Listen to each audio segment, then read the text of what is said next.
Salut à toi et bienvenue dans ce guide pour les hommes qui veulent prendre du muscle de façon naturelle et durable. Alors, cette vidéo, elle est faite pour toi si tu es un homme mince, majeur, ça ne s'adresse pas aux enfants, aux adolescents. Si tu veux prendre du muscle, mais si tu veux pas devenir bodybuilder. Si ton but, c'est surtout de te sentir plus fort, d'être fier de ton corps, sans passer ta vie à la salle et sans suivre des programmes qui sont ultra compliqués. Je vais t'expliquer tous les principes qui sont essentiels pour construire du muscle quand on est mince et surtout, pourquoi beaucoup de personnes stagnent malgré tous leurs efforts. Alors, un petit mot déjà sur moi. Donc, moi, je m'appelle Edgar, j'ai 31 ans. Je suis coach spécialisé dans la prise de muscle pour les hommes minces depuis déjà 4 ans. J'ai aidé plus de 100 personnes, 100 mecs à se transformer. Tu peux aller checker les transformations sur mon Instagram. J'ai aussi mis quelques témoignages sur ma chaîne YouTube. À savoir que moi-même, j'ai été pendant longtemps très mince et très complexé. Par exemple, je n'osais pas enlever mon t-shirt à la plage et j'ai galéré à prendre du muscle. Aujourd'hui, donc j'ai réussi à prendre à peu près 15 kilos. Donc je fais 1,85 m, je suis passé de 70 à 85 kilos.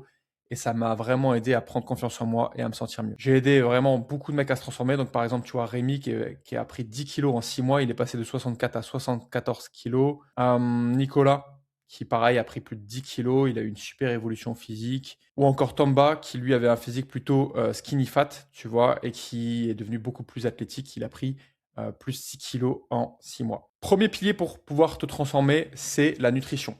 Le but déjà, c'est que tu connaisses ta maintenance, c'est-à-dire de combien ton corps a besoin de calories pour pouvoir se maintenir à son poids actuel. Une fois que tu as calculé ta maintenance, tu vas le faire avec des formules sur Internet de façon théorique, ou alors tu peux aussi tout simplement compter tes calories pendant une semaine et voir à peu près chaque jour combien tu consommes de calories. Comme ça, tu auras une estimation de ta maintenance. Après ça, si tu veux prendre du poids, le but c'est de faire un surplus calorique, c'est-à-dire de consommer un peu plus de calories que ta maintenance. Je te conseille plus 200 à 300 kilocalories par jour. Imaginons ta maintenance, c'est 2500 kilocalories, et tu vas rajouter 300 kilocalories, tu vas arriver à 2800. Et normalement, en faisant ça, tu vas prendre du poids au fur et à mesure. Le but, c'est pas de trop prendre non plus, hein. Si tu prends déjà 500 grammes par semaine, c'est beaucoup. 250 à 500 grammes par semaine, c'est déjà très très bien. Et voilà, sinon tu vas stocker du gras. Le but aussi, c'est d'avoir un apport suffisant en protéines, parce que les protéines, c'est ça qui va être la fondation de ta masse musculaire, de ta construction musculaire. Au minimum, 1,6 à 2 grammes par kilo de poids de corps et par jour. Là, tu vas les avoir dans la viande, le poisson, les œufs et aussi certaines protéines végétales. Après les lipides, donc les graisses, super important pour ton fonctionnement hormonal et cérébral, au minimum 1 à 1,3 grammes par kilo et par jour. Les glucides, ça va être super important parce que c'est ton carburant. C'est ça qui va faire que tu vas avoir de l'énergie. Donc à ne pas négliger, généralement, ça sera le reste de ton apport calorique. Il faudrait que tu aies entre 4 et 6 grammes par kilo de poids de corps et par jour. Ça, c'est sur l'aspect quantitatif, mais intéresse-toi aussi à la qualité nutritionnelle. Le but, c'est de pas manger n'importe quoi comme aliment, d'essayer d'avoir des aliments bruts, le moins transformés possible, bio si possible, et intéresse-toi à l'aspect micronutritionnel. Il faut avoir un apport suffisant en vitamines, en minéraux, en oligo-éléments. Donc, consomme des aliments diversifiés, variété source de protéines, variété source de glucides, essaie d'avoir des végétaux, fruits, légumes, et intéresse-toi aussi à l'apport en fibres. Les fibres, ça va être super important pour ta digestion, ce qui n'est pas négligeable.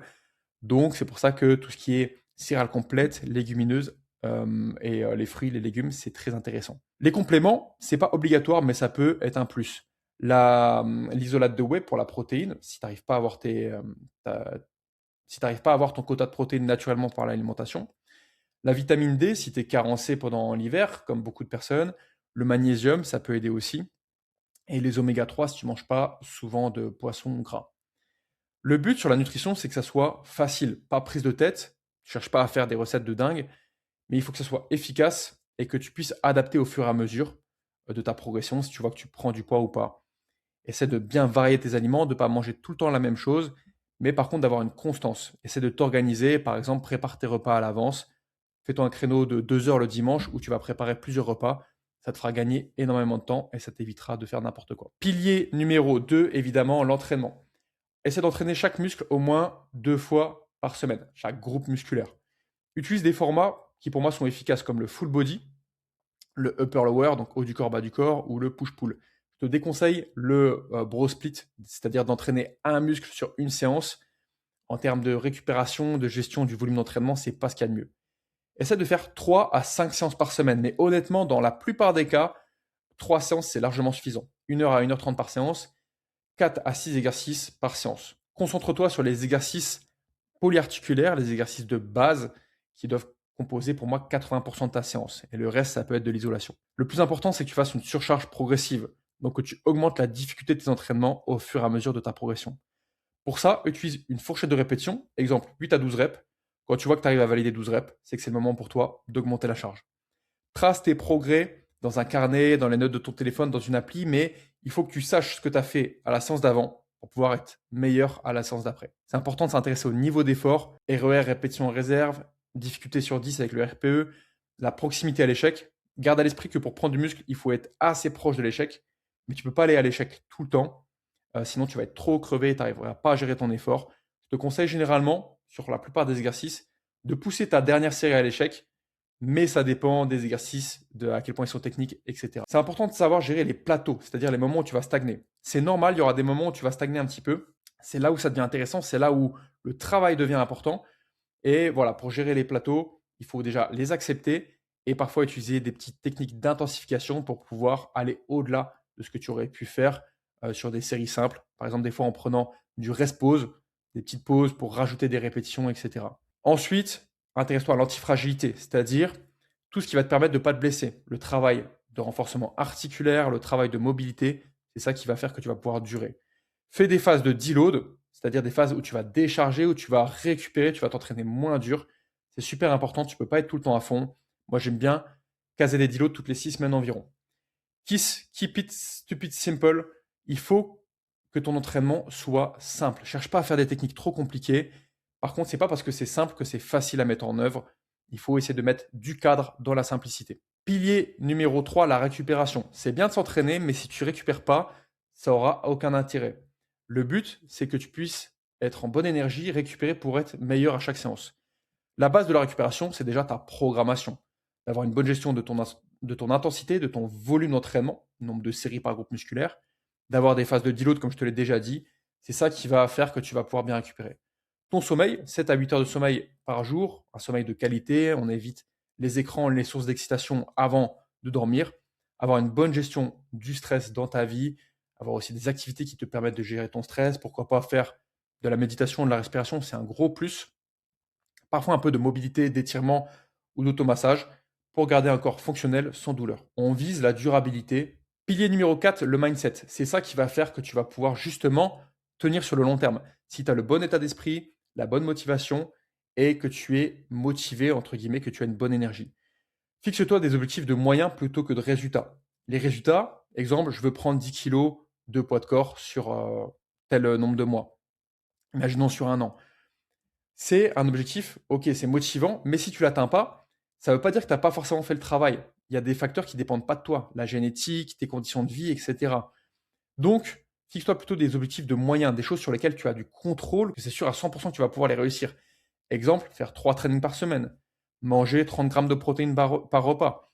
Tout ça, c'est des choses sur lesquelles tu as complètement le contrôle et concentre-toi là-dessus. Si tu respectes bien tes objectifs de moyens, évidemment que tu vas avoir des résultats à la fin. Célèbre les petites victoires. Chaque petite victoire. Exemple, tu as augmenté ton poids sur ta charge sur un exercice. Tu as réussi à tenir tes trainings sur la semaine. Tu as réussi à tenir tes objectifs alimentaires. Toutes les petites victoires-là, c'est ça qui va faire que tu vas être fier de toi. Et vraiment, ne sois pas trop dur avec toi. Apprends à savourer tout ça.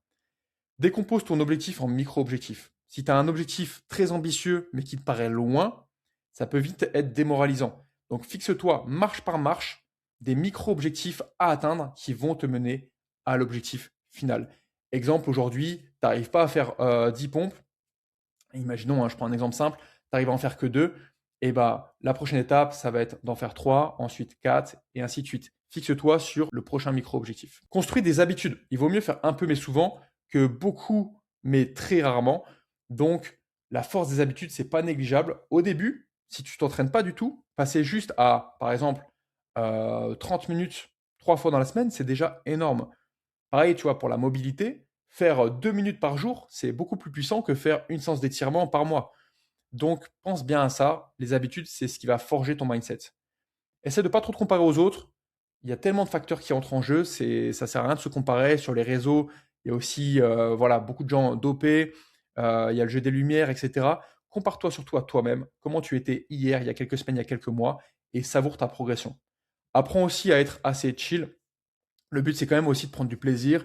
Le no pain, no gain, ça, c'est limite. Il faut aussi que tu kiffes le processus. Il faut aussi des fois que tu apprennes à avoir du fun, du jeu. Tu peux avoir d'autres activités que la musculation, d'autres sports qui vont être parfois plus ludiques. Voilà, vraiment, il faut un peu de légèreté pour pouvoir ne pas péter un câble. Maintenant, pourquoi se faire accompagner? Pourquoi pas ne faire tout ça seul? Déjà, en te faisant accompagner par un coach, tu vas bénéficier de sa connaissance et de son expertise. Moi, par exemple, j'ai accompagné plus de 100 personnes, plus de 100 mecs à se transformer. Je me suis formé là-dedans, je continue à me former. J'ai fait des études dans ce domaine-là, donc forcément, j'ai une expertise là-dessus que je peux t'apporter. Ensuite, ça t'apporte aussi un recul.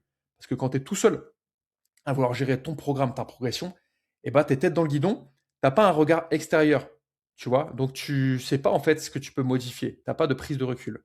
Ça t'apporte aussi une structure, c'est-à-dire un cadre. OK, le coach a dit: «Je dois faire, tel nombre de séries, tel exercice, telle charge», je le fais, j'applique. Alors que quand tu es tout seul, tu peux vite dériver de ce cadre-là et partir un peu dans tous les sens. Ça t'apporte un feedback extérieur parce que tu as beau t'entraîner, si tu sais pas si ton mouvement est bon, si tu es dans la bonne intensité, si, ton programme est cohérent, bah, en fait, tu es un petit peu au hasard et tu te fais confiance que à toi-même. C'est quand même bien de pouvoir s'appuyer sur quelqu'un. Ça va t'enlever aussi la charge mentale, l'aspect émotionnel, de toujours se demander quoi faire, quand, comment faire évoluer. Là, au moins, tu fais confiance, tu réfléchis plus et tu te laisses guider. Ça te permet aussi de t'appuyer sur une communauté. Par exemple, moi, dans mon accompagnement, eh ben, je regroupe tous mes élèves dans un groupe, je fais des challenges, des appels de groupe. Voilà, le but, c'est de créer vraiment une dynamique où chacun se pousse vers le haut pour pouvoir être à fond. Et ça, c'est vraiment pas négligeable, la force du groupe.